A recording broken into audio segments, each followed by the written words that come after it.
से ही ये मंथ अक्टूबर ख़त्म होगा और नवंबर में 1 नवंबर से बड़ी क्लियर कट पॉलिसी है। डॉक्टर नवीद इलाही साहब XDGIB हमारे साथ मौजूद हैं। Thank you so much doctor Naveed Elahi साहब, बहुत शुक्रिया। Welcome to news morning. कल के एपेक्स कमेटी का इजलास के बाद जो फैसला किया गया है, कितना दुरुस्त और बरवक्त फैसला है ये? जी, मेरा ख्याल है फैसले की ज़रूरत तो थी, लेकिन देखने की बात यह है, 3-4 इसके पहलू हैं। एक बात तो ये है कि क्या वाकई नीयत है हमारी ये करने की, और कोई हमारा इसके ऊपर कोई नी जर्क रिएक्शन तो नहीं है ये, क्योंकि पहले भी हम बारहा ये कर चुके हैं। 2002 से ऑनवर्ड हमने ये रीपैट्रिएशन की बात होती रही और वापस भिजवाएंगे और ये करते रहे। अभी भी 1.3 मिलियन से ज़्यादा रजिस्टर्ड मौजूद हैं और 500,000 से ज़्यादा अनरजिस्टर्ड हैं, या उससे भी ज़्यादा हो सकते हैं।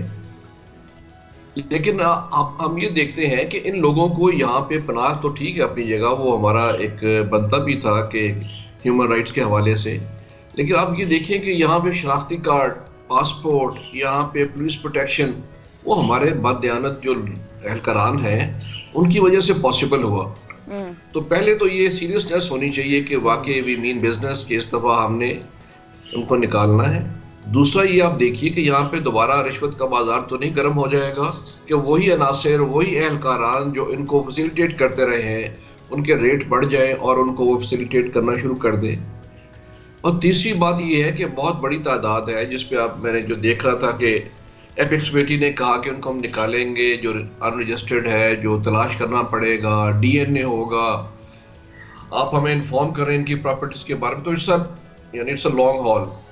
तो इस पे क्या हमारे रिसोर्सेज, मैन पावर होंगी कि उनको हम ये मैनेज कर लें? आपको नहीं लगता कि ये सब कुछ जो आप मेंशन कर रहे हैं और बड़े वैलिड पॉइंट्स हैं जो आप मेंशन कर रहे हैं, क्या आर्मी चीफ को इस बारे में पहले ब्रीफिंग नहीं दी होगी? या उन्होंने, ऐसा तो नहीं है ना कि फिलबदी हमारे आर्मी चीफ ने ये स्टेटमेंट दे दिया हो, इस पर प्रॉपर काम किया होगा, कोई होमवर्क करने के बाद उन्होंने ये फैसला किया होगा ना, जो 1 महीने का टाइम दिया है। एंड सेकेंडली, हमारी जो ISI है वो वर्ल्ड बेस्ट एजेंसी है। हमारे IB, हमारे बाकी सेक्टर्स जो कि इन्वेस्टिगेशन का काम करते हैं, जो इस तरह से काम करते हैं, तो क्या उनके पास इंफॉर्मेशन नहीं है कौन कौन इन चीज़ों में मुलव्विस है? वैसे ये बड़ी हैरानगी की बात है कि क्या हमारी ISI वर्ल्ड बेस्ट होने के बाद क्या उनको ये भी नहीं पता कि कौन कौन से लोग ऐसे हैं जो कि अफगान शहरियों को फैसिलिटेट करने में मुलव्विस हैं? यहाँ रिश्वत का बाजार गर्म होगा। तो ये फैसला किया गया है, लेकिन फिजा, जिस तरह डॉक्टर साहब ने कहा है, इससे पहले भी बारहा दफ़ा ये फैसला हुआ, कहा गया गवर्नमेंट्स की जानिब से गुज़िश्ता कि जो लोग हैं, जो अफगान रेफ्यूजीज़ हैं, उनको वापस भेजा जाएगा। लेकिन वो लिप सर्विंग से ज़्यादा कुछ हुआ नहीं है। इतना वो आसान नहीं है कि इनकी सेकंड जनरेशन यहाँ पर आके आबाद हो चुकी हैं, और उनमें से जो अक्सरियत है वो ऐसे लोगों की है जिसका नवीद साहब ने जिक्र किया कि पैसे देकर लोगों को बाकायदा तौर पे वहाँ के पाकिस्तानी ID कार्ड उनको दे दिए गए हैं। नवीद साहब, सर ये बताइएगा कि आपको नहीं लगता कि अब इस दफ़ा जो आर्मी चीफ की जो स्टेटमेंट से जो आइडिया हुआ है, हालात संगीन हैं और इस संगीनी का आर्मी चीफ को भी इदराक है, इस दफ़ा शायद ये फाइनल डिसीजन हो और वाकई में इनको भेजा जाएगा, या फिर इस माजी की तरह वक्त गुजरेगा और उसके बाद दोबारा से वही एक्टिविटीज़ अपने मामूल पर आ जाएंगी? जी देखिए, ये तो मैंने पहले ही अर्ज़ किया कि अगर ये नी जर्क रिएक्शन नहीं है, क्योंकि उन्होंने कहा कि इस साल जनवरी से अब तक 24 में से 14 जो टेररिस्ट अटैक है उसमें ये अफगान या अफगान रेफ्यूजीज जो हैं वो शामिल हैं, तो जाहिर है कि उसके ऊपर एक रिएक्शन तो आना था। तो मैं ये कह रहा हूँ कि स्टेट माइट के आगे तो कोई खड़ा नहीं हो सकता, लेकिन उसके बड़े पहलू होते हैं। देखिए, आप आज तक आप सिग्नेटरी नहीं है किसी भी UNHCR के उसके ऊपर कि आप उसको कैसे डील करना है। आपके पास नेशनल लॉज नहीं है रेफ्यूजीज को डील करने के आज तक।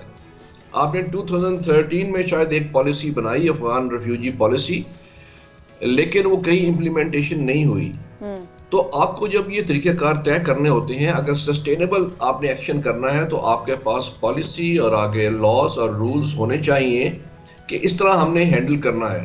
डॉक्टर साहब, जस्ट फॉर माय नॉलेज, हमारे नेशनल एक्शन प्लान में, डॉक्टर साहब जस्ट फॉर माय नॉलेज, हमारा जो नेशनल एक्शन प्लान था, इतना बड़ा सानिया हुआ, फिर उसके बाद नेशनल एक्शन प्लान बना, क्या उसमें भी ये शिक मौजूद थी ऑब्वियसली कि जो भी ये सहूलतकार हैं, जो भी हैं, जो कल्प्रिट्स हैं उनको पकड़ा जाएगा और फिर बिला तफरीक इनके खिलाफ कार्रवाई की जाएगी, वो उसका क्या बना?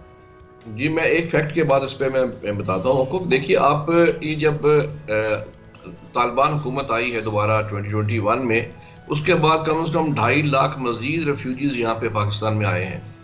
UNHCR कहता है कि 1,70,000 आए हैं, हमारा एस्टिमेट है 2.5 लाख के करीब। आप जितने भेजते हैं उससे ज़्यादा आ जाते हैं, क्योंकि हालात वहाँ बड़े ख़राब हैं।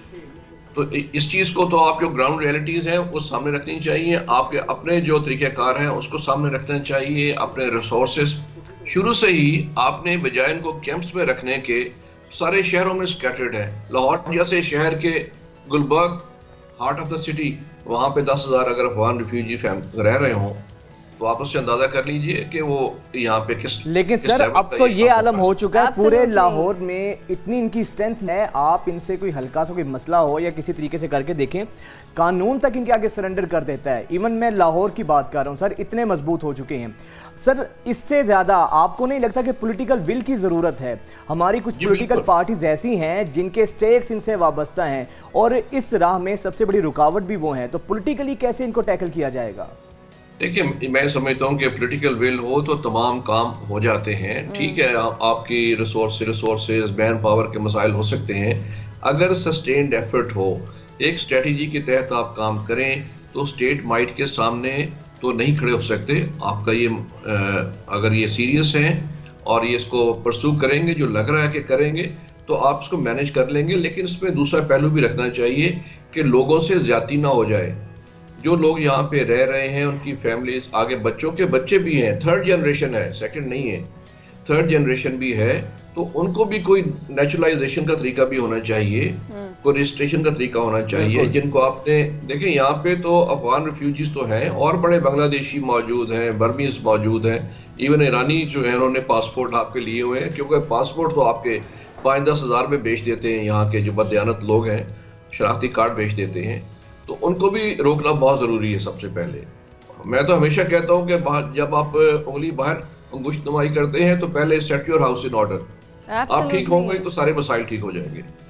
ये बात तो बिल्कुल सही। लेकिन सर जिसका आपने जिक्र किया है वो अपनी जगह ठीक है, पॉलिटिकल पार्टीज के जिनके इंटरेस्ट इन चीज़ों से वाबस्ता हैं उनको कैसे टैकल किया जाएगा? फिर आपको लगता है कि इन हालात में ये चीज़ एग्जीक्यूट करना ज़्यादा आसान होगी या मुश्किल होगी? क्योंकि हमारे हमसाए में अफगानिस्तान में तालिबान की गवर्नमेंट है और इतने लोग तो वहाँ से माइग्रेट होकर यहाँ पर आए हैं, तो मौजूदा हालात सूटेबल हैं कि ये स्टेप लिया जाए? देखिए, मेरा ख्याल है कि वो आपकी बात ठीक है, ये तो वोटर भी बन चुके हुए हैं बहुत हल्कों में जैसे, लेकिन जब आपकी विल होगी तो ये काम तमाम तय हो जाएंगे। अगर सिक्योरिटी एजेंसीज, इंटेलिजेंस एजेंसीज इस पे काम करेंगी तो कोई उनके सामने खड़ा नहीं होगा। इस वक्त जो सूरत हाल है, अगर इसी की कंटिन्यूटी ऑफ पॉलिसी हो, जैसे अभी इलेक्शन हो जाएंगे जनवरी में नहीं तो मार्च में, तो नई गवर्नमेंट ने आना है तो they should pursue the policy, फिर ये कामयाब हो सकती है।